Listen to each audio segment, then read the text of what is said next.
Hello, everybody. Welcome back to Just Keep Parenting. Thanks for joining us again.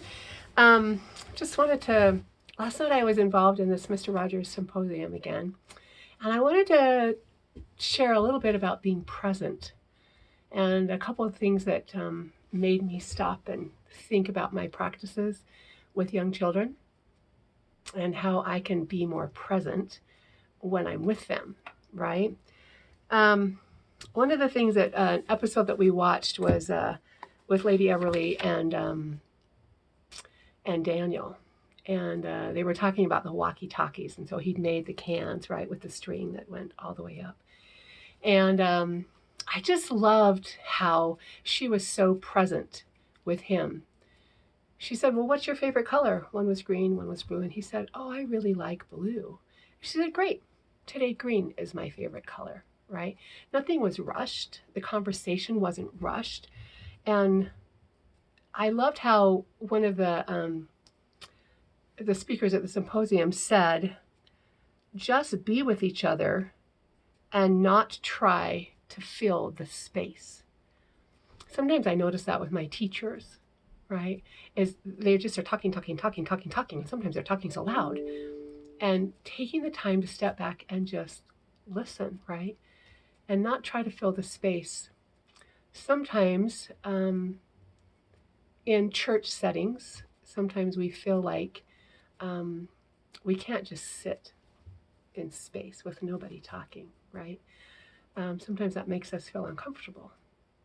But if we can get comfortable with sitting in the space, right? Recognizing that we need to put space between our words, right? Just bask in the security that just knowing that we're together, right? That we're having this moment. I was thinking about a moment that I had yesterday with a child whose mother was in the booth. And I said, "What's he doing at the couch today? Because that's not typically where he hangs out." And she said, "Oh, he's looking at his happy book." I said, oh, he has the Dory box today, right? So that's kind of how I do show and tell. I don't really love show and tell. It's kind of like bring and brag. And so I try to make it literacy based. And so they have a Dory box. It's like a lunch box that they take home. And they bring something back that starts with the first letter of their name. So we're working on letter sounds. And so yesterday he had a truck in his car because his name started with a T. And so I went in and I said, "Dude, what's going on? You're hanging out on the couch today. Are you sad? Are you nervous?" He said, "Yeah, Miss Dory, I'm a little nervous." I said, "Oh, is it because you have the Dory box?" He said, "Yeah." I said, "Well, do you know your clues that you're going to tell your friends?" "Yeah."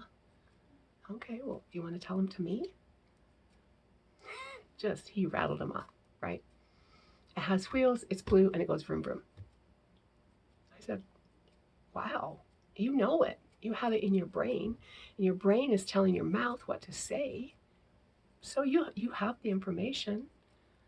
So what else are you nervous about?" Sometimes people. "Oh, so getting up in front of people makes you nervous." Yeah. I said, "Well, Miss Page will be there to help you." "Okay, all right." Anyway, as we were sitting there last night in the symposium, I had this moment of, I wonder if that's what Mr. Rogers would have done, right? Just sitting with the child and talking about nerves, talking about why we were nervous, right? One of the other things that just struck me to my heart last night was silence can be instruction, right? As we're sitting there and basking in the fact that we're together, just sitting with each other sometimes. Silence can be instruction. One of the other things that one of the presenters said is filling the space becomes over talk. Right? When we get nervous, sometimes we talk too much. Sometimes when we don't know what to say, we talk too much. But filling the space that's there sometimes becomes over talk. Just being rather than doing builds trust and respect. Just being, and they had being in quotes, right? Just being together rather than doing builds trust and respect. So what are we doing in our life right now that we are being with others. They showed another episode from 1982 when he takes Barney his dog for a walk in his neighborhood. And there was no words in this episode. Well, in this piece of the episode, right? But he said, Magda Gerber said, someone is deeply invested in me. When we know that someone is deeply invested in us, how does that make us feel? How does that make us perform? How does that make us act? Right? When we know that someone is deeply invested in us. And we could see that. Mr. Rogers was deeply invested in his community, in his neighborhood. He was deeply invested in the dog only by what we were watching with our eyes, not because of anything that was said. That was beautiful to me. As we talked about enjoying the small things, right? Somebody said that there was an older gentleman, and he said, I don't remember this episode, but I remember the garage doors on the episode. That was powerful to me, that 30 years ago he watched this same episode. He doesn't remember it, but he remembers the garage doors because one of them had stripes and one of them had, I think, stars. I didn't even notice it. Anyway, how much have I missed because I have my own agenda? That was a question that was asked, right? How much do I miss because I have my own agenda, right? Look up and see what's going on, right?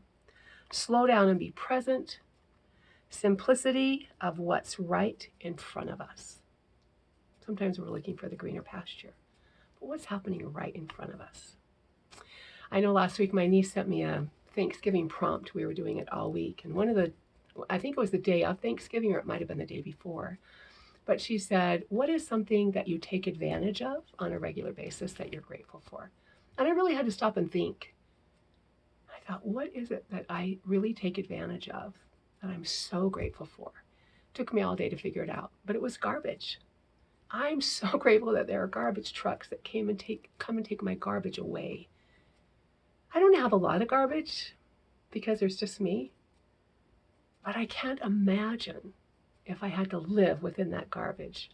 I'm so grateful that somebody comes and takes it away from me, right? So simplicity of what's right in front of us, being grateful for those things. Then they did another one with Eric Carle, another episode when Mr. Rogers and Eric Carle got together. And they were painting, and they were seeing all the different textures that Eric Carle uses in his books.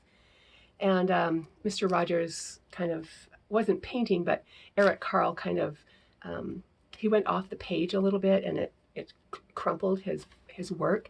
And Mr. Rogers said, oh, is that a mistake? And Eric Carle said, no, you can't make mistakes when you're doing art, right? And so he showed all the different ways that he used his paintbrush. Sometimes he used his tip of the brush to make lines in what he'd already painted. And then the other thing that I just loved, Mr. Rogers said, giving and receiving are intertwined, right? As Eric Carle was giving him this tour of his art studio. And then he went on to say, one can't be a good giver without being a receiver. Let me say that again. One can't be a good giver without being a receiver. I know that's hard for most of us to do. We love to give. It's hard for us to receive, right? But I just love that thought. That helps me to be a better receiver because I want to be a giver.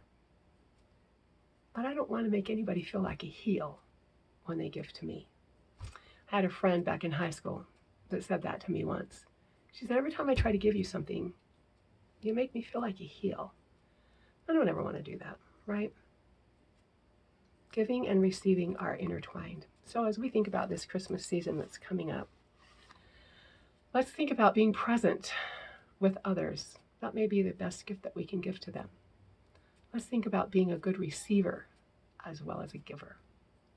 Hang in there, parents. Hang in there, folks that are dealing with children, right? Such amazing things happen every day. Let's look for the little things. Let's be present this week. Thanks for joining.